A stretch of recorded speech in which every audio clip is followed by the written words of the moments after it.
ഇതൊന്ന് ട്രൈ ചെയ്ത് നോക്കണം. ഉണ്ടാക്കി നോക്കിയിട്ടില്ലാത്തവർ ഇത് മസ്റ്റായിട്ട് ട്രൈ ചെയ്യേണ്ട ഒരു റെസിപ്പിയാണ് കേട്ടോ. ഇന്ന് ഞാനിപ്പോൾ കുറച്ച് പേരയ്ക്ക പറിച്ചെടുത്ത് കൊണ്ടുപോയി നമുക്ക് കുറച്ച് കാര്യങ്ങളൊക്കെ ചെയ്യാൻ പേരയ്ക്ക ഉണ്ട്. അപ്പോൾ അത് കാണിക്കാം.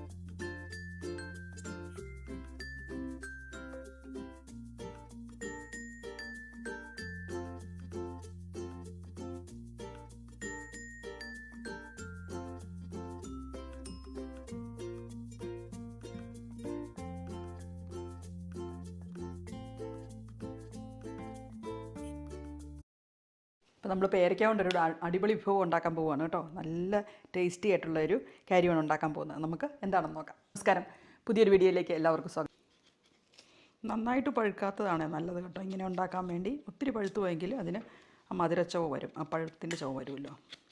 അപ്പം ഒരുപാട് പഴുക്കാത്തതാണ് നല്ലത്. നമ്മളൊരു ഇഞ്ചി മാങ്ങ ചമ്മന്തിയൊക്കെ അരയ്ക്കുന്ന പോലെ ഇരിക്കും ഇത്.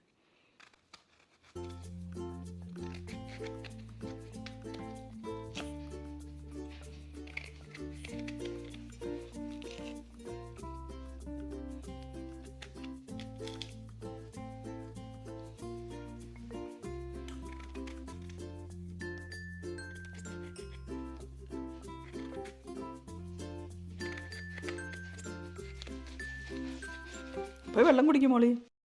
ഇതാണ് നമ്മുടെ ഇൻഗ്രീഡിയൻസ്. പേരയ്ക്ക, വെളുത്തുള്ളി, പുളി, ഇഞ്ചി, കറി ലീവ്സ്, മല്ലിയില, ഷാലറ്റ്സ്, കോക്കനട്ട്. പിന്നെ ഡെസിക്കേറ്റിൻ്റെ കോക്കനട്ടാണ് എടുത്തിരിക്കുന്നത്. ഇത് നമ്മുടെ ഉഴുന്ന് പരിപ്പ്, മല്ലിയുടെ സീഡ്, അതായത് കൊറിയാൻഡർ സീഡ്സ്, വറ്റൽമുളക്, പേരയ്ക്ക. നമ്മുടെ മെയിൻ ഇൻഗ്രീഡിയൻറ്റ് പേരയ്ക്ക. ഇത്രയും കാര്യങ്ങളാണ് നമുക്കിതിന് വേണ്ടത്. ഇനി നമുക്ക് തയ്യാറാക്കാം. ചട്ടി തീയിൽ വെച്ച് എണ്ണ ഒഴിച്ച് എണ്ണ ചൂടായി കഴിയുമ്പോൾ നമുക്ക് ഈ കാര്യങ്ങളൊക്കെ ഒന്ന് ചൂടാക്കിയെടുക്കാം. അതായത് നമ്മുടെ ഉഴുന്ന് പരിപ്പ്, കൊറിയാൻഡർ സീഡ്, വറ്റൽമുളക് എല്ലാം ഒന്ന് ചൂടാക്കിയെടുക്കാം. അതിൻ്റെ അകത്തൊന്ന് മൂപ്പിച്ചെടുക്കാം. അതുപോലെ തന്നെ നമ്മുടെ പേരയ്ക്കയും അതിൻ്റെ അകത്തൊന്ന് മൂപ്പിച്ചെടുക്കണം.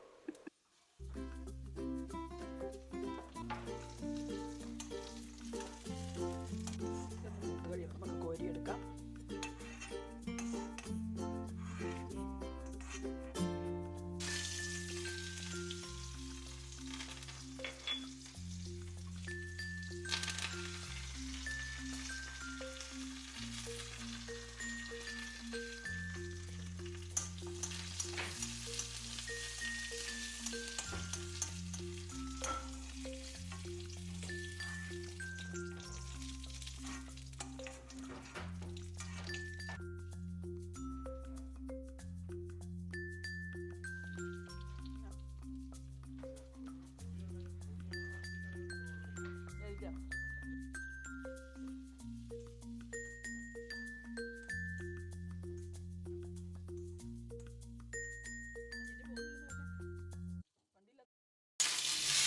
പേരയ്ക്കയൊക്കെ ഒന്ന് വാടി കിട്ടിയാൽ മതി കേട്ടോ. ഒരുപാട് വേകാൻ വേണ്ടി നമ്മൾ ഇട്ട് ഇളക്കേണ്ട ആവശ്യമില്ല. ഒന്ന് വാടി കഴിയുമ്പോൾ നമുക്ക് ഓഫ് ചെയ്യാം.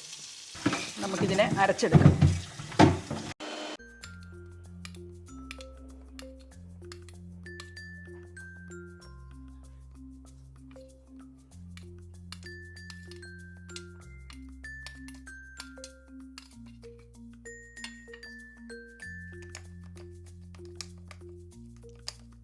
ഇനി ഒരു 1/2 ടീസ്പൂൺ ഉപ്പിട്ട് കൊടുക്കുന്നുണ്ട്.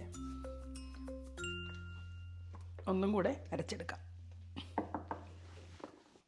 ഉപ്പും മുളകൊക്കെ ഒന്ന് നോക്കാം. ആവശ്യത്തിന് ഉപ്പും മുളകും ഒക്കെ ഉണ്ട് കേട്ടോ. നമുക്ക് ഇതുപോലെ തന്നെ നമുക്ക് ചട്നിയായിട്ട് വേണേൽ കഴിക്കാം. പക്ഷേ ഞാനിതിൻ്റെ അകത്തേക്ക് ഒരു സ്വല്പം തേങ്ങയും കൂടി ഇട്ട് അരയ്ക്കുവാണേ. അപ്പം കുറച്ചും കൂടെ തേങ്ങയുടെ ടേസ്റ്റും കൂടെ വന്ന് വളരെ നല്ല ടേസ്റ്റാണ്. അപ്പം നമുക്ക് ഇങ്ങനെയാണെങ്കിലും നല്ല അടിപൊളിയായിട്ട് കഴിക്കാൻ പറ്റും കേട്ടോ. ഞാനൊരു 1/2 കപ്പ് തേങ്ങയും കൂടി ഇട്ട് കൊടുത്തിട്ടുണ്ട്. ഡെസിക്കേറ്റഡ് തേങ്ങ, അതായത് ഡ്രൈഡ് കോക്കനട്ട് നമുക്കിവിടെ വാങ്ങിക്കാൻ കിട്ടുന്നതാണ് കേട്ടോ. ഡെസിക്കേറ്റഡ് കോക്കനട്ട് എന്ന് പറഞ്ഞാൽ അതാണ് ഞാൻ ഇട്ട് കൊടുത്തിരിക്കുന്നത്. വാളംപുളിയും കൊറിയാൻഡർ ലീവ്സും ലാസ്റ്റ് ഇട്ട് കൊടുത്തിട്ട് ഒന്നും കൂടെ അരയ്ക്കാം. ഉപ്പ് കുറവാണെന്ന് തോന്നിയത് കൊണ്ട് 1/2 ടീസ്പൂൺ ഉപ്പും കൂടി ഇട്ട് കൊടുക്കുവാണേ.